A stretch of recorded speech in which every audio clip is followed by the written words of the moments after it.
let's get into this deep dive. The stuff you sent over about China, Yeah. wow, there's a lot here. We're talking economic reports, we got cultural analyses, even some personal stories in the mix. It paints a picture. Oh, for sure. Way more complicated than, just East versus West. Right, definitely. It's not so simple. We're really going beyond the headlines here. Right. Trying to uncover what's shaping Chinese society, the Yeah. pressures people are dealing with, and how they're reacting. Yeah. And you've given us some really interesting material to work with. One thing that really jumped out at me was this tension between China's, like a booming economic success. Right.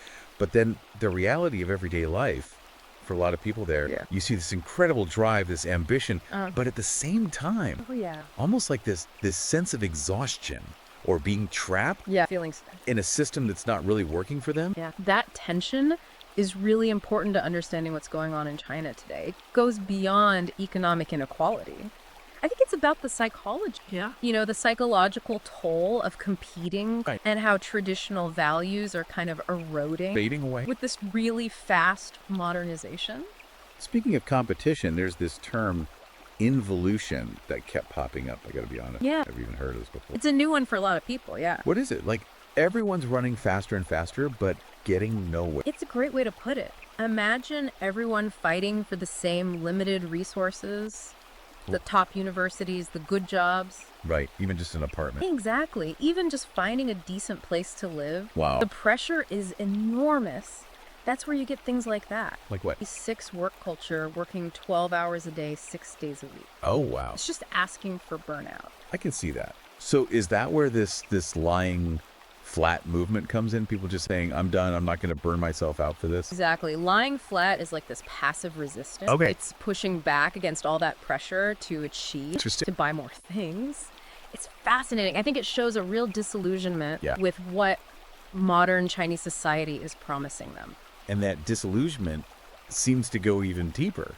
Like with the education system, right? The sources you sent. Yeah. It's kind of bleak, right? It's all rote learning, endless tests. Right. Just memorizing, not really thinking critically. It's like it's designed to create obedient workers, not independent thinkers. There's this quote from a teacher in one of the articles that Right. really stuck with me. He said, "We're teaching them how to pass tests, Right. not how to think for themselves." It's a little scary. It is, yeah. If people can't think for themselves, Yeah. how can a society innovate?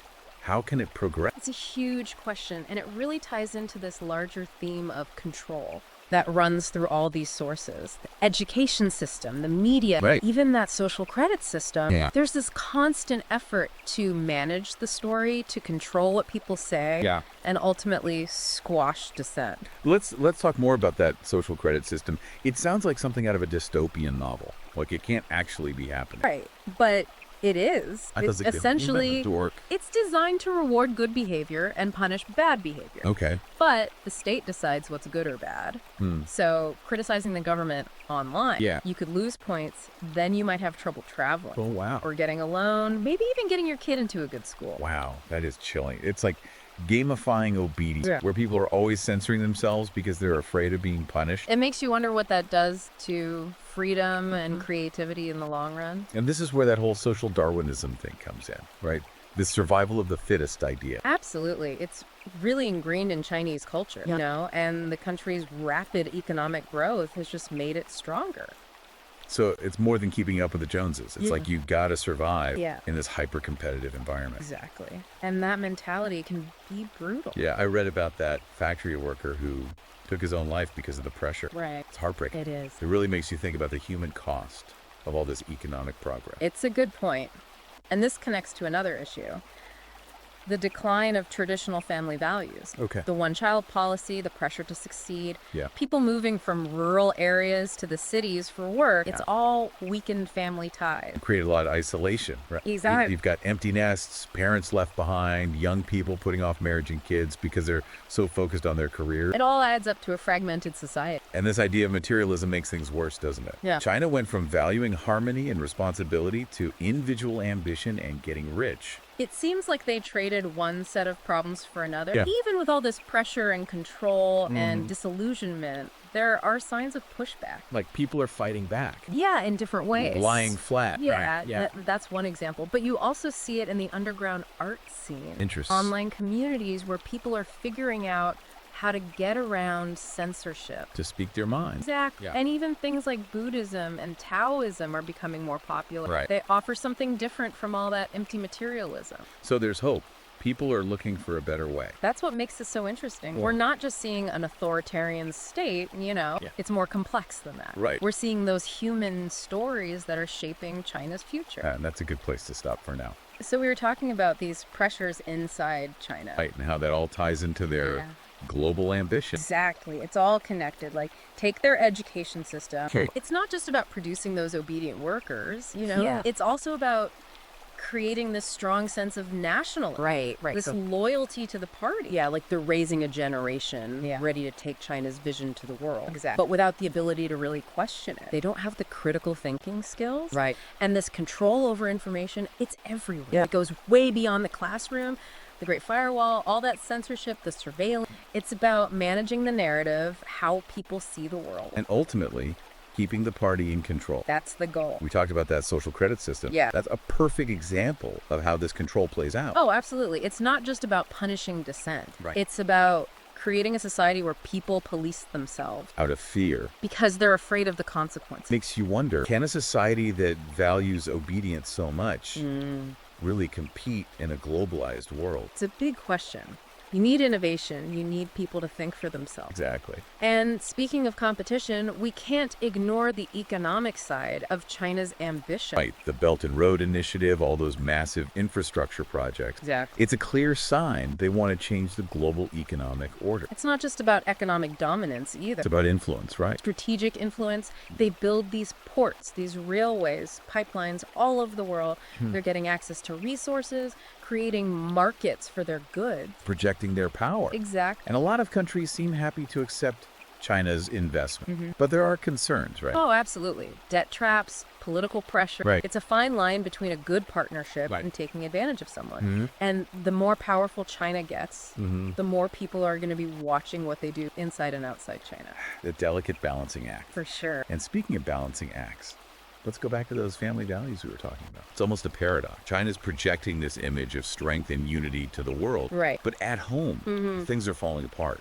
It really goes to the heart of what China's going through with modernization, I think. Right. The one-child policy, this insane economic growth, people moving from the countryside to the city. Yeah. It's all had a huge impact on families and traditions. You see it in rising divorce rates, people putting off marriage, Right. more elderly people living alone, The support systems are breaking down. governments trying to fill the void, Yeah, in a way. patriotism. You see it in that China Dream rhetoric.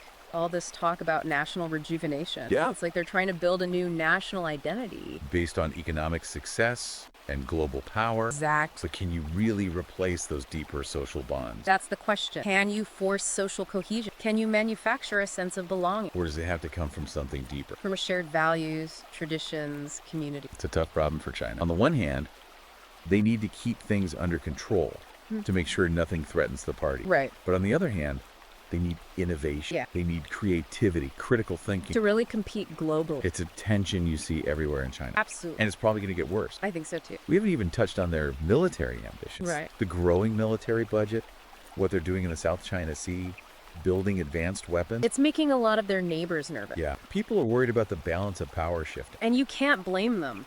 China sees itself as a rising power. Rightfully so, maybe. And as their economy and technology grow, Mm-hmm. so will their military, And they'll be more willing to use it. most likely. And then there's cyberspace. Oh, yeah, The sources you sent, it's pretty scary what they're capable of. it is. Espionage, hacking, cyber weapons. Cyberspace is a new battleground. And China wants to dominate it. Control information, shape the narrative, Disrupt things. and use those cyber attacks as a weapon. It's a scary thought. What if they could shut down our power grid? Yeah. Or mess with our financial market? Interfere with elections. But not just a hypothetical either. No, it's already They've happened. been caught hacking governments and businesses. Around the world. It's a real threat. Yeah. And it shows how connected we all are. Absolutely. What happens in China affects all of us. And as China gets stronger, Yeah.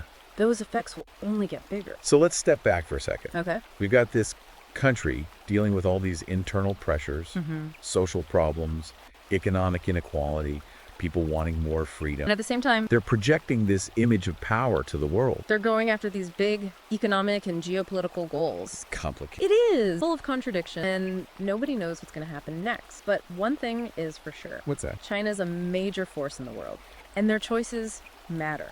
They matter to all of us. Okay, so we've seen all this stuff, Yeah. internal pressures, global ambition, but where does it go from here? What's the takeaway for our listener? Trying to make sense of China's role. Well, I think the big takeaway is awareness. Okay. You can't just ignore what China's doing, their intentions, what they're capable of. Yeah, you got to pay attention. It all has consequences, not just for people in China. Right, it affects all of us. Exactly. So knowledge is power, right? The more we know about what's happening in China, the better prepared we are. Exactly. Deal with whatever comes next. For sure. But awareness isn't enough. Right, what can we actually do? That's the tough part. There's no easy answer. But I think it starts with engagement. Engaging with them. Yeah, but it has to be informed engagement. Right. We need to talk about China, be honest about where we can cooperate. But also where there might be problems. Exactly. You got to find that balance. In engagement and staying cautious. Exactly. Making sure we're protecting our own interests and values. It's not easy. And it's important to remember that China isn't one big thing, you know? Right, there are a lot of different voices there. There are. We should be listening to those voices, Yeah. to the people in China, the Yeah. scholars, the activists. The people who want more transparency. Right. More accountability, more respect for human rights. So it's about going beyond the stereotypes. Exactly. Understanding the nuances of Chinese It society. is. And it's about understanding that China's future isn't set in stone. The choices they make are going to shape the whole 21st century. And we all have a role to play in that, right? We do. It's daunting, for sure. Yeah. But maybe there's an opportunity here, too. I think so. If we approach China realistically, but also optimistically, maybe we can work together on those big challenges. Climate change, global health. Right. Create a better future for everyone. That's the hope. But it's going to take work. We got to understand each other. Be willing to have those tough conversations. Exactly. And for those of you listening, if you want to learn more, there are tons of great books out there. Oh, yeah. On Amazon Kindle, Google Play Books. There's so much information out there. Keep learning. Keep asking questions. Keep engaged. That's how we navigate this crazy world. I agree. And that's a wrap for our deep dive into China. Yeah. Thanks for joining us. Stay curious, stay informed. We'll see you next time.